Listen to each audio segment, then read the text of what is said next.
Perang antar lembaga survei kian masif terdengar menjelang pemilu presiden 2024. Selisih angka elektabilitas hasil survei kerap menuai kontroversi. Bahkan dicurigai pesanan dari kubu yang mendanai. Ya, benarkah demikian? Saat ini pemirsa, peran lembaga survei sudah berubah menjadi entitas yang dapat dibayar demi cuan untuk memuaskan pesanan.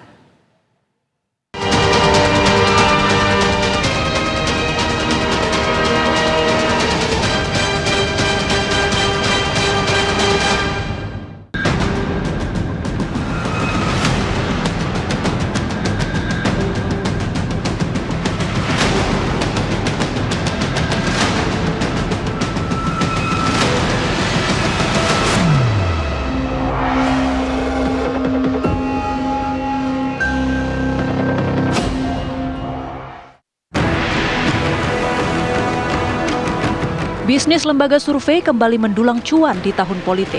Hampir setiap bulan ada saja lembaga survei yang merilis hasil jajak pendapat terbaru mereka.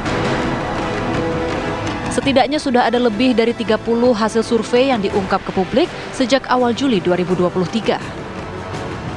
Janganlah disampaikan perang survei, Mbak, tetapi bahwa ini adalah masa-masa waktu para surveyor menikmatinya ini sangat wajar. Kan tidak setiap saat, Pak. Ini sebenarnya sekali 5 tahun atau apalagi sekarang pilkada kan hanya ada 5 tahun sekali, pileg, pilpres. Dan saat ini sangat wajar bahwa lembaga survei berkembang dan juga menjadi banyak lembaga survei yang tadinya 1, 2, 3 berkembang menjadi lebih banyak. Dan ini baik aja dalam persaingan. Masyarakat kini memang kerap dijejali dengan beragam hasil dari perang lembaga survei yang kian masif. Hasil survei soal popularitas atau elektabilitas calon presiden itu umumnya berbeda, namun tak terpaut jauh. Survei pada dasarnya merupakan potret opini publik terhadap kandidat yang maju dalam kontestasi politik. Bisnis ini mulai tumbuh subur setelah pemilihan presiden dilakukan secara langsung. Komisi Pemilihan Umum KPU mencatat ada 40 lembaga survei yang terdaftar pada pemilu tahun 2019.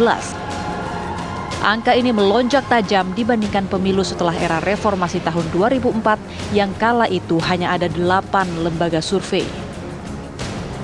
Meningkatnya jumlah lembaga survei menunjukkan bahwa mereka memiliki peranan yang cukup diperhitungkan.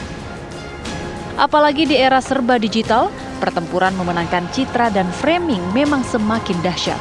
Akibatnya banyak lembaga survei abal-abal bermunculan. Lembaga survei abal-abal itu biasanya mereka akan kesulitan, yang pertama menjelaskan metodologi, kemudian yang kedua menembus media-media nasional yang prominent. Pasti akan kesulitan. Kenapa disebut abal-abal? Sebetulnya rata-rata yang pertama metodologinya tidak tepat, kemudian yang kedua pelaksanaan surveinya itu nggak jelas kapan. Jadi pasti ada yang kontrak, pasti ada yang pesen. Hasilnya yang tidak bisa dipesan. Cara ngecek hasilnya tidak dipesan itu bagaimana? Cek aja metodologinya. Kalau antara metodologi dan hasilnya tidak sinkron, itu ngarang tuh. Nah, tujuan orang melakukan survei itu ada 2 minimal. Yang pertama adalah untuk strategi pemenangan. Nah, ini biasanya data-data yang terkait dengan strategi pemenangan ini tidak dikeluarkan ke publik. Yang kedua, tentu saja informasi publik yang kalau kemudian mau dilanjutkan ke agenda setting ingin mempengaruhi opini publik ya bisa saja, tapi minimal sampai 2 itu. Yang pertama untuk pemenangan, kemudian yang kedua adalah untuk informasi publik. Yang juga patut dicermati adalah lembaga survei yang justru menjadi konsultan para kontestan.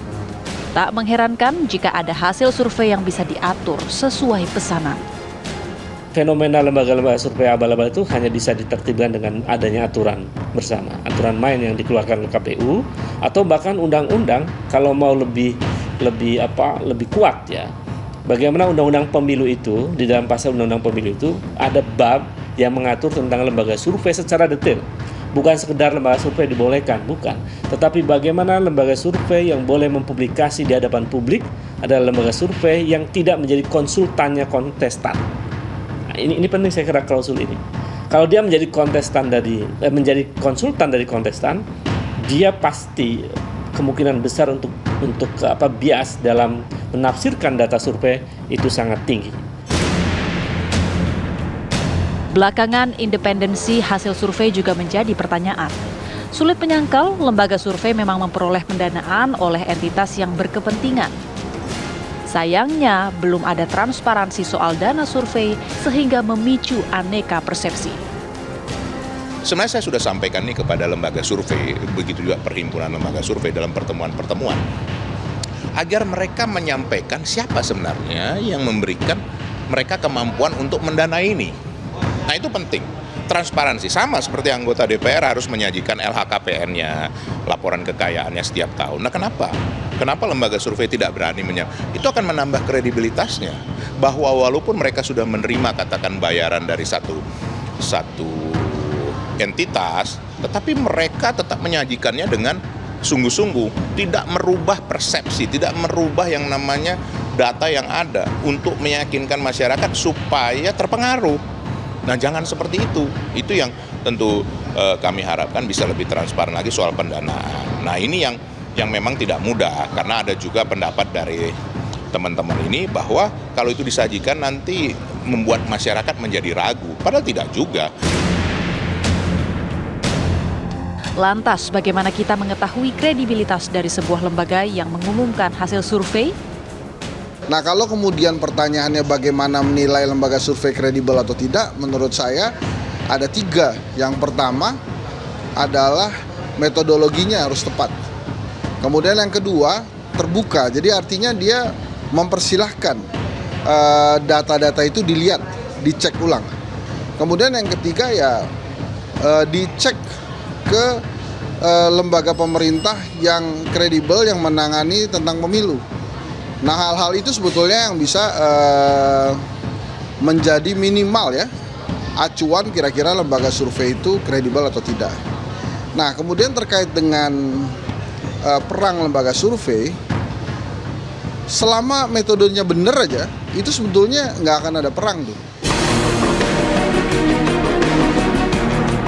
Perang lembaga survei kelihatannya bakal terus memenuhi ruang publik setidaknya dalam beberapa bulan ke depan.